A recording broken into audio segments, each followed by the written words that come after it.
Assalamualaikum warahmatullahi wabarakatuh. Makanya Mbah Mun tuh kalau guyon itu lucu.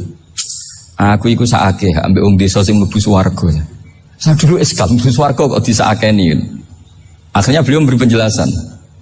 Wong desa iku roe pakanan enak iku mau kopi mbek uduk. Lah swarga iku mau nuruti sing dikarepno. Akhirnya semua mangan wis ngopi nguduk ngopi ora roh pakanan liyane iku ora roh. Nasi mandi yo ora roh, pizza yo ora roh apa-apa. Terus saya bilang, wah lah niku nak nganti selera tentang wanita cantik. Iku juga sederhana. Rondo pesek ya wis cantik, rondo ireng ya wis. Apa bidadarinya seperti itu karena saking enggak pengalamannya. Jadi surga itu kan nuruti apa yang diinginkan. Kira-kira keinginan orang kampung kalau di surga itu apa coba? Makanan apa coba? Ya, nggak senangnya ketemel gemblong gitu. Artinya malaikat lebih suka nangani surganya orang-orang kampung timbang Pak Rektor. Ini sudah ribet ini. Makanan apa saja sudah dicoba. Terus kalau di mall tahu orang macam-macam, seleranya macam-macam pasti. Enak mana kalau sampai jadi malaikat pelayan surga? Suka melayani orang kampung apa yang orang kota? Orang kampung kan? Jadi banyak orang yang poligami. Kalau ditanya alasannya gitu, istri satu ya cerewet, dua ya cerewet, mendingan 4 katanya. Ya banyak ya gitu. Tapi ada yang kebalikan, istri satu cerewet saja hampir jantungan, apalagi 4, tinggal matinya kan gitu. Itu semua yang menggerakkan itu kalimat. Kalimat itu satu pegangan. Banyak orang loh yang nggak ingin jadi rektor tuh banyak loh Pak Bejo. Jangan kira semua dosen ingin jadi rektor.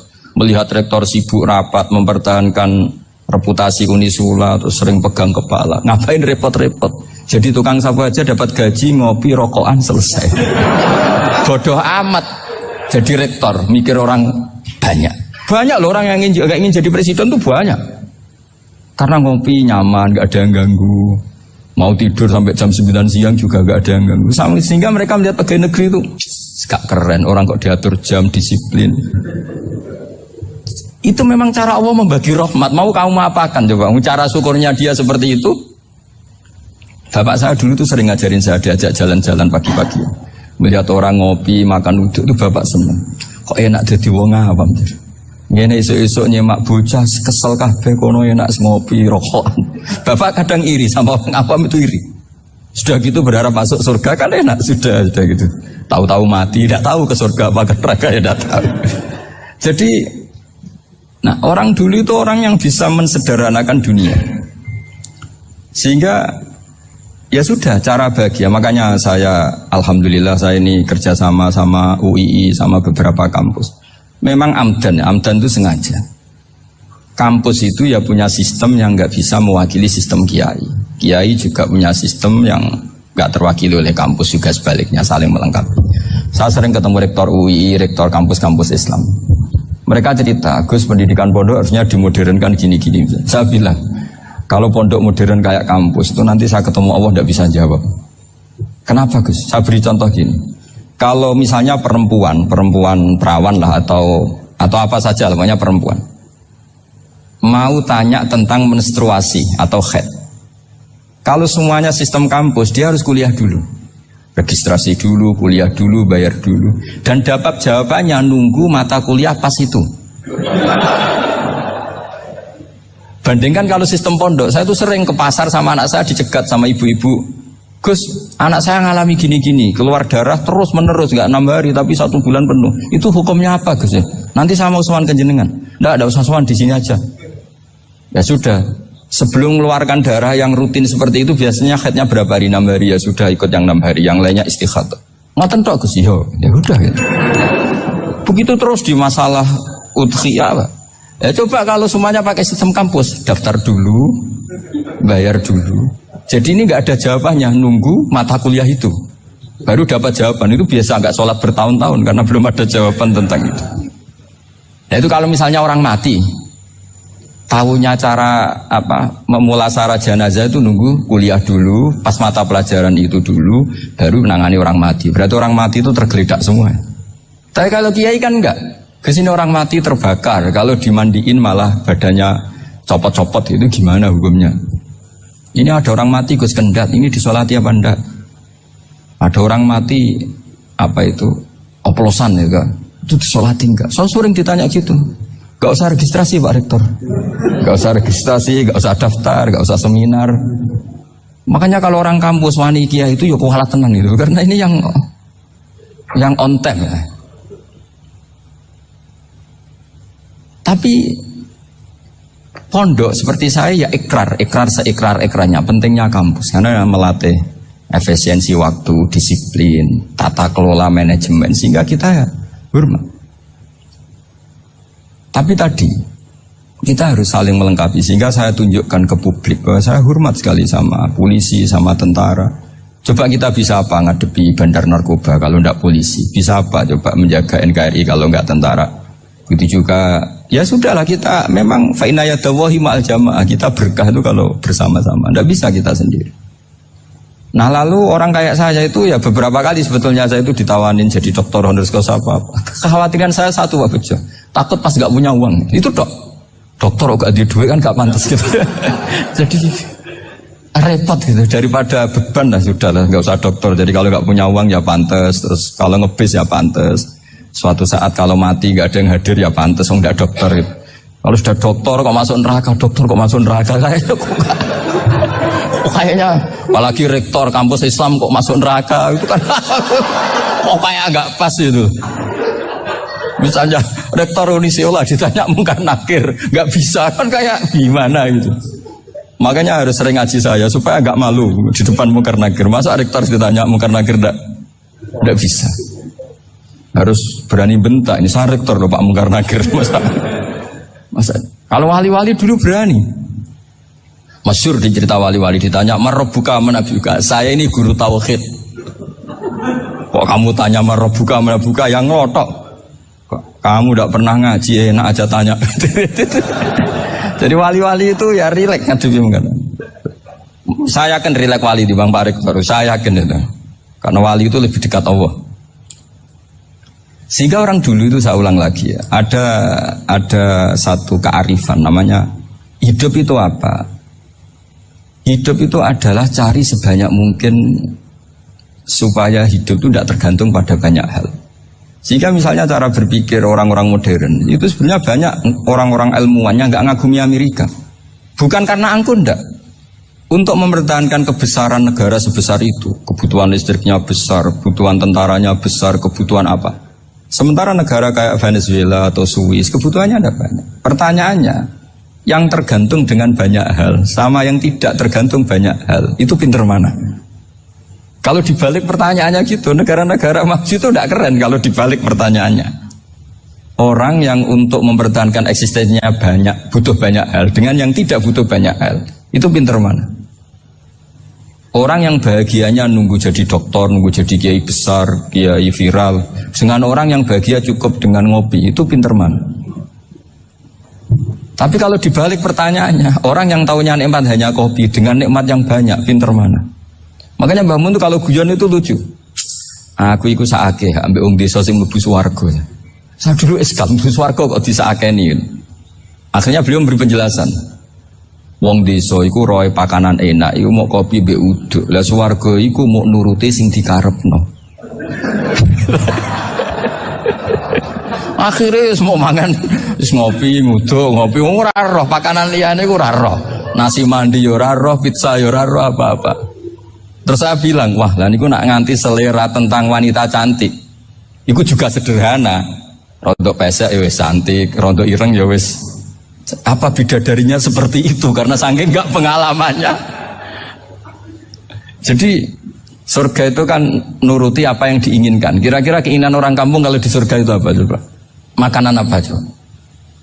Ya, malah nak senengnya ketemel gemblong gitu. Nah, artinya malaikat lebih suka nangani surganya orang-orang kampung di Bang Pak Rektor. Ini sudah ribet ini. Makanan apa saja sudah dicoba. Ya. Terus kalau di mall tahu orang macam-macam, seleranya macam-macam pasti itu. Enak mana kalau sampai jadi malaikat pelayan surga? Suka ngelayani orang kampung apa yang orang kota? Orang kampung kan? Jadi ya itu guyon ya, guyon tapi itu menjadi pikiran kita bahwa orang yang banyak kebutuhan itu sebetulnya banyak kebodohannya karena menggantungkan kebahagiaannya dengan banyak hal. Makanya Imam Syafi'i ngendikan istighna itu apa? Al istighna anis sya'labi. Yang dikatakan kecukupan adalah berusaha sebanyak mungkin banyak hal tidak kamu butuhkan. Bukan memenuhi semua kebutuhan kamu karena nafsu kamu ini tidak ada batasnya gitu. Kalau kamu penuhin nggak akan selesai. Itu ada perempuan yang kurang cantik itu minta doa saya, Gus doain suami saya kaya, terus tak guyonin, terus nggak minta. Kalau suami kamu kaya, yang pertama dirubah itu apa? Rumah supaya rumah saya bagus. Kedua apa? Mobil supaya mobil saya bagus. Nanti yang dievaluasi itu kamu. Mobil bagus, Alphard, rumah mewah, istrinya kamu pasti itu dievaluasi. Langsung nggak usah sudah gini aja kan. Jadi pertama yang dievaluasi itu kaya itu, coba kalau suami kaya itu yang dievaluasi pertama rumah ya, rumah ganti. Setelah itu apa? Mobil. Kira-kira berikutnya akhirnya sudah nggak jadi. Nabi Ibrahim itu pernah minta umur panjang, keren umur panjang. Sama Allah nggak dijawab. Datang orang tua gitu mertamu ke Nabi Ibrahim, terus disuguhi dikasih kurma. Apa itu? Kok kurma apa? Anggur yang sudah matang sekali, sudah dimakan. Setelah dimakan meler keluar lagi, dimakan lagi meler lagi. Terus Nabi Ibrahim masuk lagi ke kamar. Ya Allah, doanya tak cancel. Nanti kalau saya tua kayak itu. Jadi Allah itu nggak jawab langsung tapi ngirimkan itu. Akhirnya ya Allah nggak jadi. Nanti takut itu. Saya pernah ngalami jadi kiai tadi, ada ibu-ibu ya nggak pati cantik lah. Suaminya tuh miskin sekali. Minta doa saya supaya kaya. Bareng tak kasih pertimbangan itu udah nggak usah nggak jadi. Jadi itu kearifan. Tapi kearifan ini harus kita tanamkan. Saya nggak bisa membayangkan Indonesia yang besar ini andai kan tidak ada qanaah, nerimo ing pantun. Coba sekarang ada Covid. Andai kan Indonesia tuh kayak Perancis. Saya beberapa kali punya tamu orang yang hidup lama di Perancis, bahkan dapat istri orang Perancis. Itu dulu nggak begitu mencintai Indonesia. Tapi setelah di Perancis 2 tahun, wah Indonesia hebat.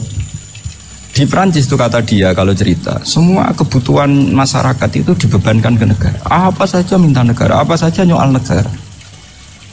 Sementara Indonesia, coba kalau Indonesia mengalami seperti ini kok tidak ada konaan rimo ing pantum, bisa kios Indonesia. Orang miskin nyalahkan negara, kelaparan nyalahkan negara, apa saja. Tapi barokahnya dididik kiai jogeman nyalahno wong liya.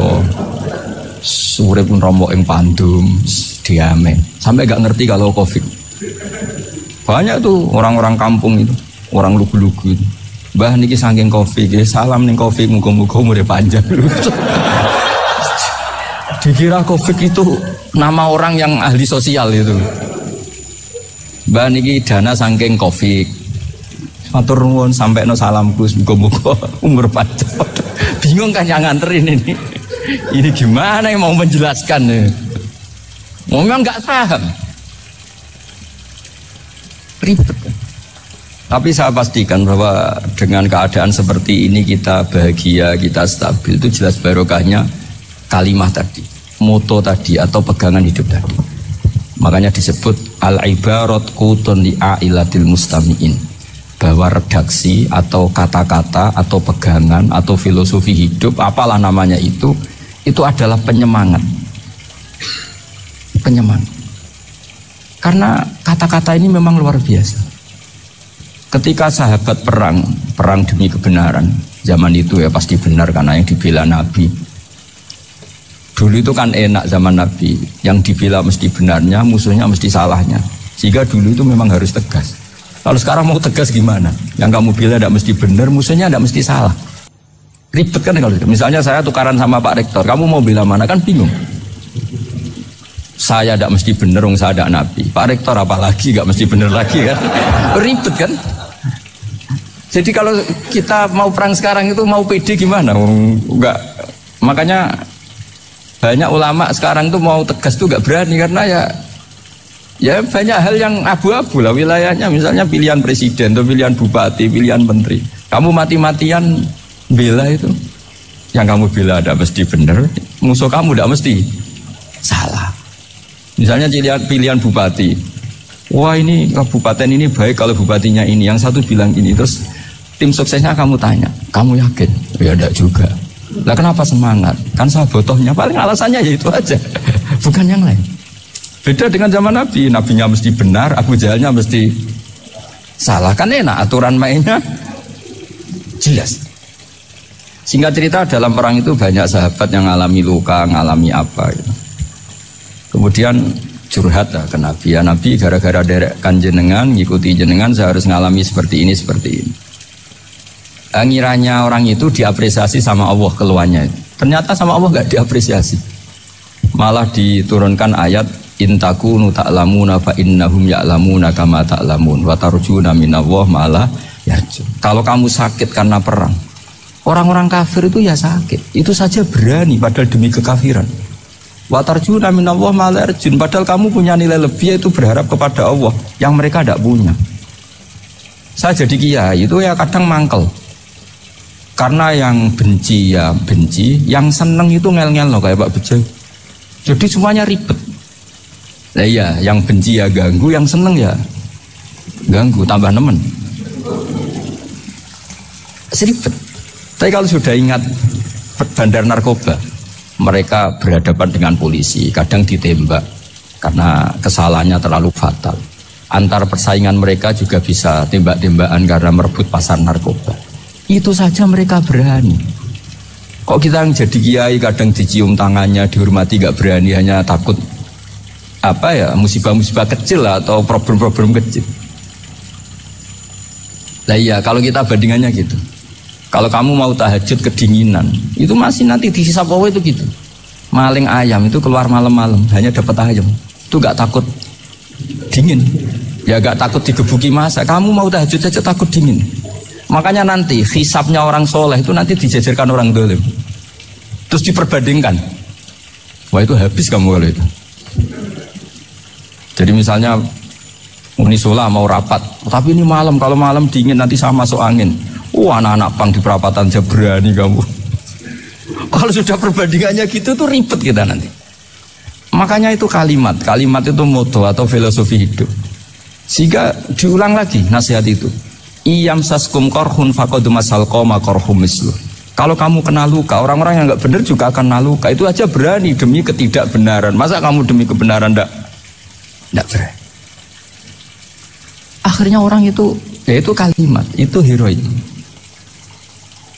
Makanya kita ini penting ya. Makanya tadi himne Unisula dimulai kalimat thayyibah.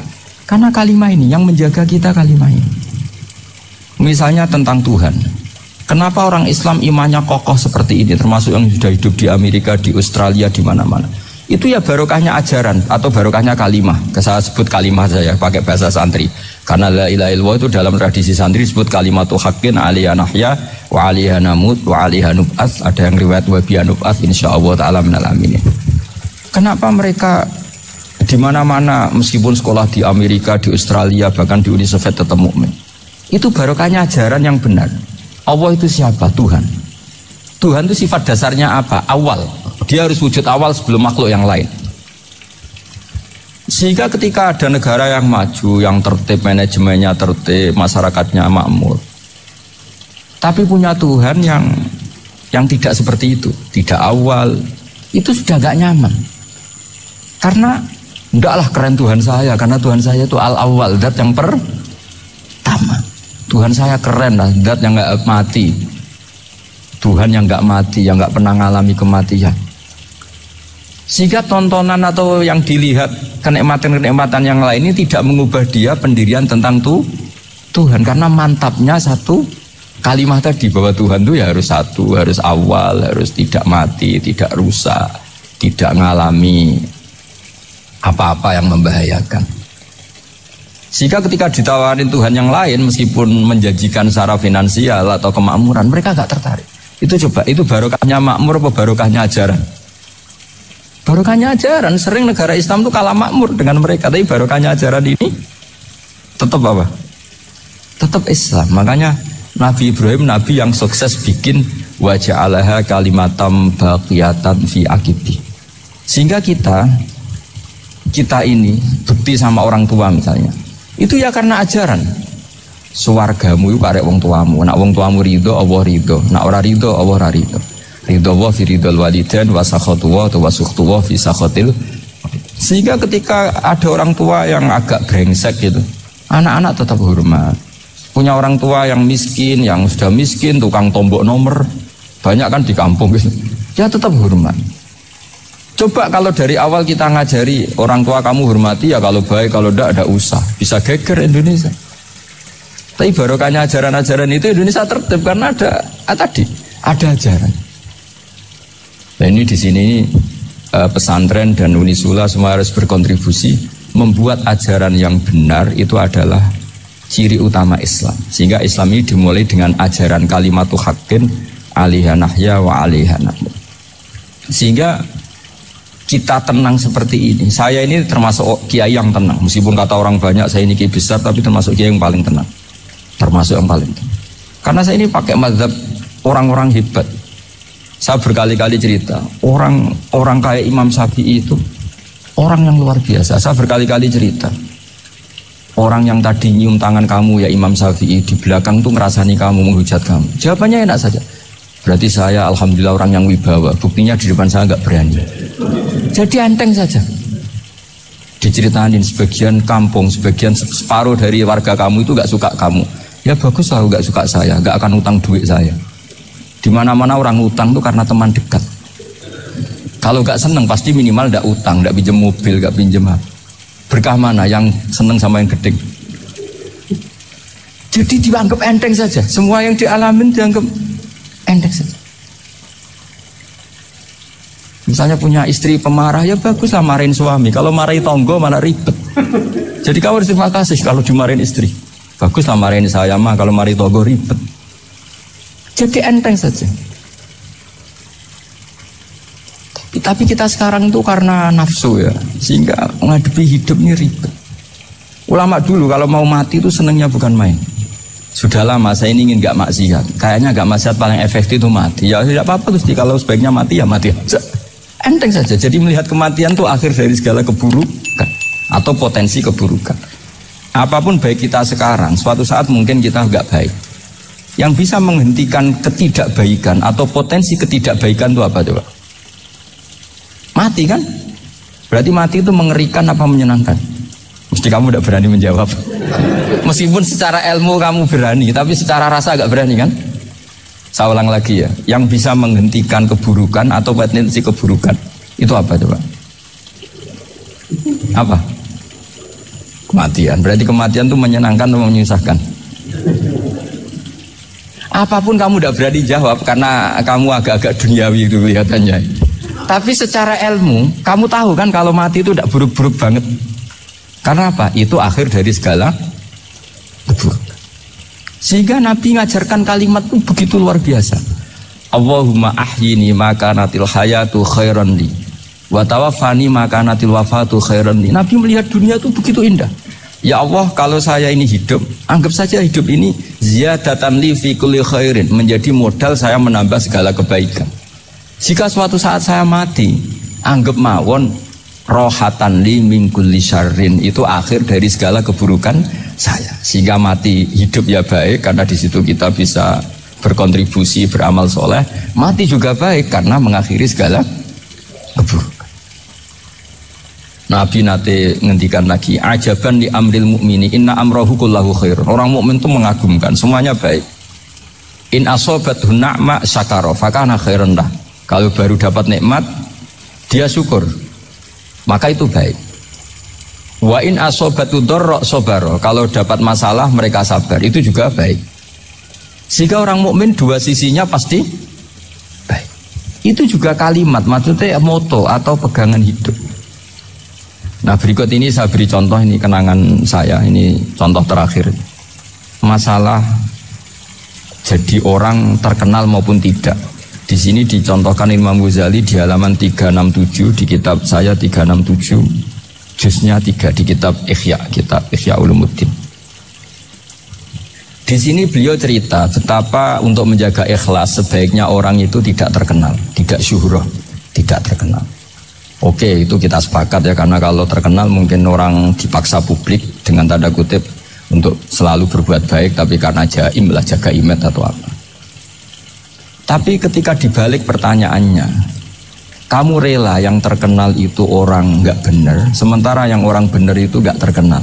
Lalu masyarakat tahunya yang tidak benar. Kalau pertanyaannya dibalik gitu, orang baik wajib terkenal enggak? Kalau pertanyaannya dibalik seperti itu, dokter yang benar tidak terkenal, yang malpraktek terkenal. Kamu ingin kondisi seperti itu? Gak ingin kan? Kampus yang bagus gak terkenal, kampus yang bagus gak terkenal, yang gak bagus. Nah, artinya apa? Gara-gara olah kata, olah pikiran, ini logika jadi rubah. Lagi-lagi apa? Jawaban itu ada di kata-kata sebetulnya.